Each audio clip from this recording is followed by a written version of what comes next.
Everyone, good morning. Welcome back to my channel Jhumadi. আবার চলে আসলাম নতুন আরেকটা ব্লগ নিয়ে। এটা আমার 2025-এর ফোর্থ ব্লগ। তো যাই হোক, এখন থেকে আমার ব্লগটা শুরু করলাম। এখন বাজে 11টা। তো ব্লগটা দেখতে থাকো। তো আমি ভাবলাম একটু সাজগুজ তো কিছু করিনি, তো স্নান করে নিয়েছি, যেগুলো টুকটাক কাজ ছিল ওগুলো করে স্নান করে এসেছি। তো ভাবলাম একটু শর্টস দিয়ে একটা রিলস বানিয়ে নিই। তো তারপরে কি তোমাদের সাথে শেয়ার করতে পারি ব্লগে, দেখতে থাকো, স্কিপ করো না। তো চলো দেখো বন্ধুরা, আজও ঢুপির চড়াইটা এসে ঘোরাঘুরি করছে, রোজই আসে। তো যাই হোক, আর ওইদিকে দেখো ওয়ালটার সাইডে কতগুলো মিষ্টি কুমড়ার চারা হয়ে আছে। মা গুটি রেখেছিল, চারা হয়েছে, কিন্তু এই জায়গাতে রৌদ্র পড়ে না বলে চারাগুলো বড়ই হচ্ছে না। মানুষের দেখি ডুগা হয়ে মিষ্টি কুমড়া লাউ ঝুলে আছে। তো যাই হোক, মা বলছিল ওখানে একটা ঝাঁকা করে দিবে, ঝাঁকা করে দিলে ভালো হবে ডুগাটা যখন বড় হবে। তো মিষ্টি কুমড়া লাউয়ের জন্য তো আপত্তি নেই, ডুগা খেতে অনেক ভালো লাগে, বইরা দিয়ে ডাইল দিয়ে ডুগাগুলো খুব ভালো লাগে আমার খেতে। তো ঢুপির চড়াইটা দেখো যাচ্ছেই না, আমি ওর পিছে পিছে ঘুরছি, ওর শুকনো ঠাল খুঁড়ছে নিয়ে যাওয়ার জন্য। তারপর না বাড়িতে শাক ব্যাপারী আসলো। তো ওই দিন তো বোত্তা শাক রেখেছিলাম, বোত্তা শাকের রেসিপি তোমাদের সাথে শেয়ার করেছি, দেখে নেবে। তো আজ আমি তোমাদের সাথে শেয়ার করব পালং শাক। তো পালং শাক রেখেছি, তো পালং শাকগুলো বাইরে থেকে অল্প ক্লিন করে নিয়েছি। তো ভাবলাম যে একটু ভালো করে ভিডিও করে নিই। তো মাকে জিজ্ঞাসা করছি, মা পনির আছে? মা বলছে হ্যাঁ আছে, ফ্রিজে দেখ গিয়ে। তো ভালোই হয়েছে, পনির পালং করব। ভাই আবার গিয়েছিল মার্কেট থেকে কই মাছ এনেছিল। বাবা আজ বলে গেছিলো সকালবেলা কই মাছ আনতে, অনেক দিন ধরে কই মাছ খায় না। তো সবসময় মানে যে কাটা মাছগুলো আনে, কেটে আনে যে পিসগুলো, ওগুলো খেতে খেতে আর ভালো লাগে না, তাই লোকাল কই মাছগুলো এনেছে। তো হাফটা মাছ জল দিয়ে রেখেছে, জ্যান্ত ছিল, আর হাফটা কেটে নিয়েছে। মাকে বললাম মাছটা তুমিই রান্না করো, তো আমি ডাল ভাত আর হলো পনির পালংটা করি গিয়ে। মা বলছে যা কর গিয়ে, তো লেটও হবে মার আস্তে আস্তে, তার জন্য আমি রান্নাটা বসিয়ে দিলাম। তো দেখো আমি কিন্তু ভাত বসিয়ে দিয়েছি, আর এদিকে দেখো কড়াইতে জল দিয়ে দিয়েছি। গরম হয়ে যাওয়ার পর আমি পালংগুলো ভালো করে বেছে ক্লিন করে নিয়েছিলাম, ওই পালংগুলো দিয়ে দিচ্ছি। তো পালংটা আমি বয়েল করে নিব, বয়েল করার পর আমি গ্র্যান্ড করব। তো এক এক করে স্টেপ বাই স্টেপ তোমাদের সাথে রেসিপি শেয়ার করে যাব, তোমরা দেখতে থাকো, স্কিপ করো না। স্কিপ করলে অনেক কিছু স্কিপ হয়ে যাবে, তোমরা বুঝতে পারবে না, কারণ আমি সব কিছুতে বলে বলে আর করি না। তো দেখিয়ে দেই তোমাদেরকে, দেখে দেখে করতে থাকি, তাই তোমাদের দেখতে হবে, স্কিপ করলে তো ওগুলো চলে যাবে, তাই না? তো আজ ব্লগটাও অনেক স্পেশাল, কেন তোমরা বুঝতেই পারছো, থাম্বনেল দেখেছই। তো আজ আমরা পিকনিক খাবো রাত্রে। তো হঠাৎ করে আমি যখন রান্না করছিলাম, হঠাৎ করে ফ্রেন্ডের বোন মেসেজ করলো যে পিকনিক খাবো, আজ রাতে খাবে নাকি? আমি বলছি ঠিক আছে খাবো, কারণ এবছরে তো আমি না পিকনিক খেয়েছি না কোনো ঘুরতে গিয়েছি, তো কিছুই করিনি, মনটাও হয়তো ভালো ছিল না। তো যাই হোক, তো বললাম যে ঠিক আছে, তো এখন তো আমি যেতে পারবো না, রান্না করছি, আমি যাওয়ার হলে বিকেলে বা সন্ধ্যার সময় যাবো। বলছি যে ঠিক আছে হবে, রাত্রে খাবো। তো আমাদের পিকনিক খাওয়ার স্টাইলটা একটু অন্যরকম, আমরা ছোটোবেলাতে যেভাবে পিকনিক খেতাম ওরকমভাবেই খাবো। তোমরা দেখলে অবাক হবে যে এরকমভাবেও কি পিকনিক খাওয়া যায়। সত্যি মানুষে এবার মানে ব্লগটা দেখে অবাক হবে, ভাববে যে এরকম করে পিকনিক খাও তোমরা। তো ছোটোবেলাতে আমরা যেভাবে খেতাম ওরকমভাবে আমরা খাবো। তো কত করে তুলছি, আর কি কি খাবো, কি কি আইটেম হবে, সব কিছুই তোমরা ব্লগে দেখতে পাবে। তাই তোমাদের ব্লগটা লাস্ট পর্যন্ত দেখতে হবে, তোমাদের ভালো লাগবে, স্কিপ করো না, দেখতে থাকো। আর হ্যাঁ প্লিজ, চ্যানেলটা এসেছো যদি চ্যানেলটা সাবস্ক্রাইব করে নাও, বেল আইকনটা ক্লিক করে নাও। আর তোমরা তো জানোই, তোমাদের সাপোর্ট ভালোবাসা থাকলেই আমি আগে যেতে পারবো। আর এখন দেখি ব্লগগুলো একটু ভিউজ হচ্ছে, তো নতুন বছর বলে হয়তো হতে পারে আমার ব্লগগুলো ভিউজ, কারণ অনেক দিন হয়েছে তো। আর একদিন রাত্রে হঠাৎ করে দেখি এক রাত্রের ভিতরে একটা ভিডিওতে আমার 35K মানে ভিউজ হয়েছে, 1000 ভিউজ হয়েছে। তো হঠাৎ ভালোই লাগলো, অনেকগুলো সাবস্ক্রাইবারও হয়েছে। তাই মানে এখন রোজ দিতে না পারলেও কয়েকদিন পর পর হলেও তোমাদের সাথে ব্লগ শেয়ার করে যাব, তোমরা দেখতে থাকবে। আর দেখো আমি কিন্তু পালং শাকগুলো গ্র্যান্ড করে নিয়েছি, কি সুন্দর দেখতে কালারটা লাগছে না? তো রেসিপিটা তোমাদের সাথে স্টেপ বাই স্টেপ শেয়ার করব, তোমরা দেখতে থাকো। সব কিছু তো আর বলছি না, তাই দেখতে হবে তোমাদের, দেখতে থাকো।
দেখো বন্ধুরা, আমি পনিরটা লাল লাল করে ভাজা করে নিয়েছি। তোমরা চাইলে কাঁচা পনির দিয়েও করতে পারো পালং পনিরটা।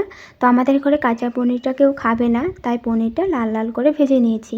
তো সাইডের চুলাতে ভাত বসানো ছিল, ভাতটা হয়ে যাওয়ার পর নামিয়ে আবার ডাল বসিয়ে দিয়েছি। তো এখন আমি পালং পনিরটা করব।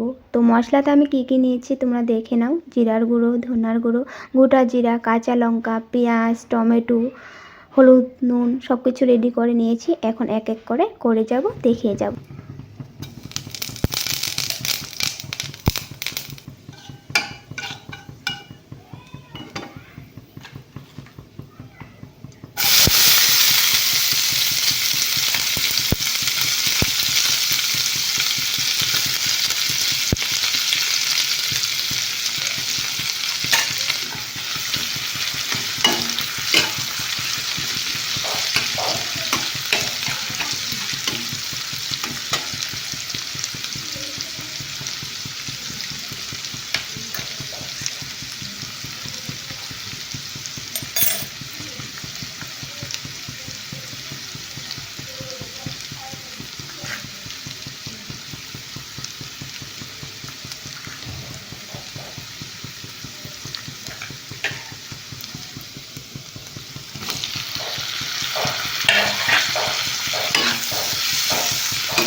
দেখো বন্ধুরা, পালং পনির রেসিপিটা কমপ্লিট। এই পালং পনিরটা তোমরা রুটি, পরোটা, ভাত সব কিছুর সাথেই খেতে পারো।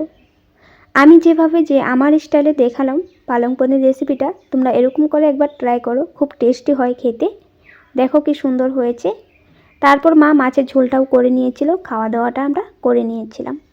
তারপর হয়ে গেছে সন্ধ্যা। তো আমি রেডি হয়ে গেলাম। তখন বলেছিলাম না যে আমরা ছোটোবেলার মতো পিকনিক খাবো, অনেক কিছু আছে মজার, তোমাদের সাথে শেয়ার করব, তোমরা অবাক হবে। কারণ হলো এই দেখো, আমি থালাতে ভুজি সাজিয়ে নিয়ে যাচ্ছি।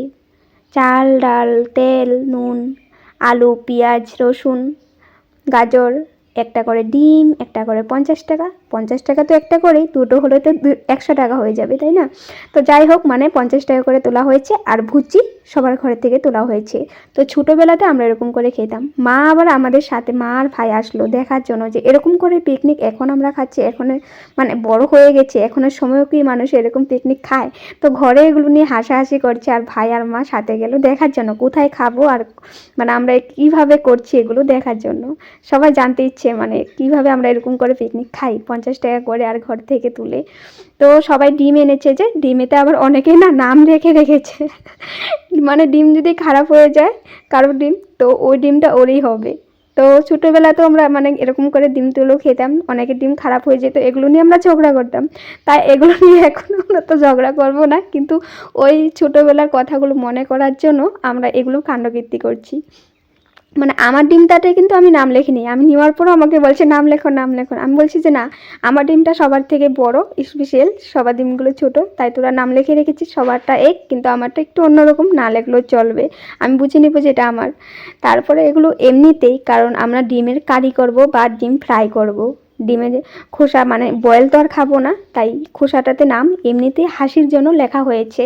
আর এই দেখো আমরা যে তুলেছি ঘর থেকে সবাই সব কিছু একটা একটা করে, এই দেখো অনেকগুলো জিনিস হয়ে গেছে। আমরা 10-12 জন মানুষে মিলে খাবো, ফ্রেন্ডরা মিলে খাবো। তো ডিমও অনেকগুলো হয়েছে, মানে সবার ডিম নিয়ে এসেছে। তারপর পেঁয়াজ সব কিছুই অনেক বেশি বেশি হয়ে গেছে। তো আমাদের খাওয়া আন্দাজে অনেক বেশিই হয় প্রতি মানে যখনই আমরা খেতাম, ছোটোবেলাতেও খেতাম, অনেক বেশি হতো, সব কিছু থেকে যেত, রান্নাবাড়া থেকে যেত। তো এরকম করে একবার ট্রাই করো তোমরা, অনেক ভালো লাগে খেতে। আর অনেক মানে কম খরচে তোমরা এরকম পিকনিক সুন্দর করে খেতে পারবে। আর আমরা যে 50 টাকা করে তুলেছি ওটা হলো চিকেন, পাতা, গ্লাস আর এগুলো আনার জন্য, চায়ের গ্লাস, চাও খাওয়া হবে, বিস্কুট আনতে দোকানে পাঠানো হয়েছে। তো চিকেন আনার দায়িত্ব আমাদের জাইম্বু। তো আমাদের জাইম্বু বলতে গেলে আমার বান্ধবী দিদির জামাই, জাইম্বুকে দেওয়া হয়েছে চিকেন আনার দায়িত্ব, পাতা, গ্লাস এগুলো এনে দিয়ে যাবে আমাদেরকে। তো আমাদের রান্নাবাড়া বসিয়ে দিয়েছে, কারণ সবাই তো সব কিছু ঘর থেকেই তুলে নেওয়া হয়েছে। তো কিছু আর এগুলো বাজার করতে হবে না, চিকেনটা একটু লেট করে আনলেও কোনো ব্যাপার নেই, পাতা, গ্লাস এগুলো আনবে, জাইম্বুকে বলে দেওয়া হয়েছে। তো মার্কেটেই আছে, নিয়ে আসবে। তো আমরা সবাই সবার কাজ নিয়ে বসে পড়েছি, কিন্তু কেউ উনুন ধরাচ্ছে, কেউ জল আনছে, কেউ মানে রেডি করে দিচ্ছে খড়ি এগুলো। আর আমি বসে পড়েছি দা নিয়ে, আলু পেঁয়াজ এগুলো মানে কাটাকাটি করার জন্য। পাতাকপিও একজন এনেছে, কিন্তু পাতাকপিটা হবে না রাত্রে করে, আর এগুলো ঝামেলা করবে না, পাতাকপিটা রাখা হবে, এগুলো আর রান্না হবে না। কি কি রান্না হবে ওটাও দেখাবো, অনেক কিছুই রান্না করা হবে কিন্তু। তো অনেক কিছুই হয়েছে, অনেক কিছু সবজি হয়ে গেছে, স্যালাড হবে, গাজর এগুলো দেখছোই তো। তো দেখতে থাকো, স্কিপ করো না, অনেক মজা লাগবে। তো ভালো লাগবে তোমাদের, প্লিজ স্কিপ করো না, দেখতে থাকো। ফেব্রুয়ারি কেতিয়া এই যে গাইস ওর পরীক্ষা দেখতে পাচ্ছি। গাজর কেন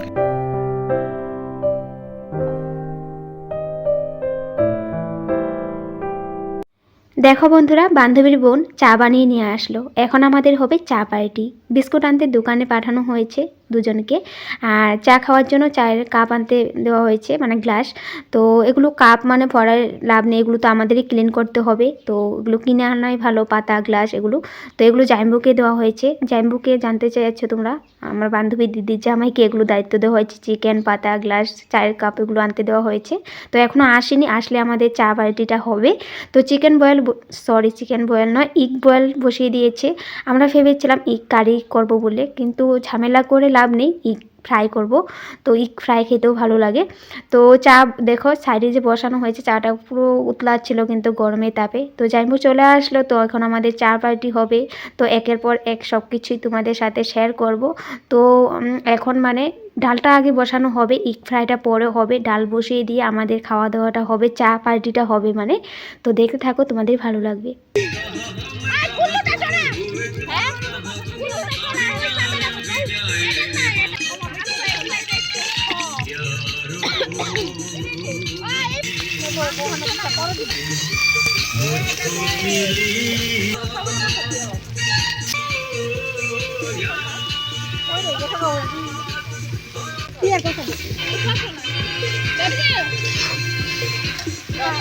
ঝকঝকে বানাস ওলালা ওলালা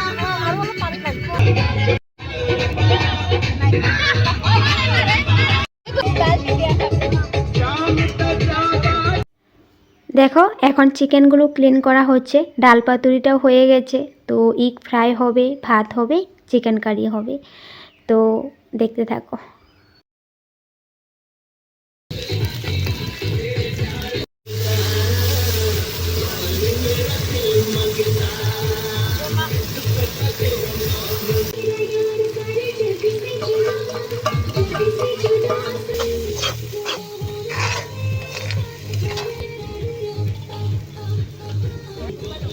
খড়ি দাও,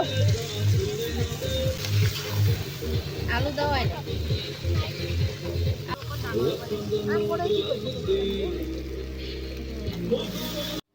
দেখো বন্ধুরা, এখন চিকেন কষা হচ্ছে, একজনের বসায় সবাই মিলে নাড়া দিই, সবাই মিলে সব কিছু করছি, তাড়াতাড়ি হয়ে যাচ্ছে তার জন্য। আর দেখো চিকেনের ঝোল দেওয়া হয়ে গেছে, এখন একটু টেস্ট করে দেখছে সব কিছু ঠিক আছে কি না। তো তারপর দেখো নামিয়ে নিয়েছে চিকেনটা। এখন বেগুন পোড়া, আলু পোড়া, টমেটো পোড়া এগুলো হচ্ছে। তো খুব ভালো লাগে ঠান্ডার দিনে পোড়া মাখা এগুলো খেতে। তো সব কিছু রান্নাবাড়া কিন্তু কমপ্লিট। তারপর অল্প টাইম সং লাগিয়ে সবাই মিলে ডান্স করেছি। আমি কিন্তু এগুলো ভিডিও করিনি, কারণ আমি চাই না যে সঙের জন্য আমার চ্যানেলটা অফ হোক বা স্টেপ পড়ুক। আর কাউকে আমি ভিডিওতে নিয়ে নিই, কারণ কারোর জন্য আমার এত কষ্ট করা ব্লগটা আমি ডিলিট করতে পারবো না। কেউ বলবে আমাকে ভালো দেখায়নি, কেউ বলবে আমাকে কেন নিয়েছ, বা অনেক কিছু কথা থাকে তো অনেকের, তাই আমি কাউকে ভিডিওতে নিই নি। তো আমি নেওয়ার পর ভিডিওটা এত কষ্ট করে পোস্ট করব, এত এমবি দিয়ে পোস্ট করব, কারণ জন্য তো আমি ভিডিওটা ডিলিট করতে পারবো না। তাই যদিও উঠেছে কেউ, আমি ওই জায়গাগুলো ডিলিট করে দিয়েছি। যে আমি নিতে চাইনি তাদেরকে তেমন না, কিন্তু আমি সবাইকেই তুলতে চাই, সবাইকেই নিতে চাই, কিন্তু কেউ যদি প্রবলেম হয়, ওই প্রবলেমের জন্য আমি ভিডিওটা ডিলিট করতে পারবো না। তাই আমি কাউকে রাখিনি আমার ব্লগে। মানে পার্টি তো করেছি, দূর থেকে অল্প একটু তোমাদের সাথে দেখিয়েছি, কিন্তু কারোর ফেস আমি ভালো করে দেখাইনি বা ভালো করে তুলিনি। তো রান্নাবাড়াটা দেখো সব কিছুই কমপ্লিট। তো চিকেন দেওয়ার জন্য বাটি এনেছে, সবাইকে সমান পরিমাণে দেওয়া হয়েছে। তো কেউ যেন বলতে না পারে যে কম হয়েছে বেশি হয়েছে, সবাইকে বেশি বেশি করেই সমান মাপে দেওয়া হচ্ছে।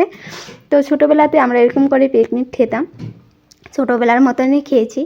তো খুব সুন্দর করে হয়েছে, সব কিছু বেশি বেশি পরিমাণে হয়েছে। 50 টাকার পিকনিক কোনো দিন হয়তো তোমরা খাওনি, সব কিছু বেশি বেশি হয়েছে।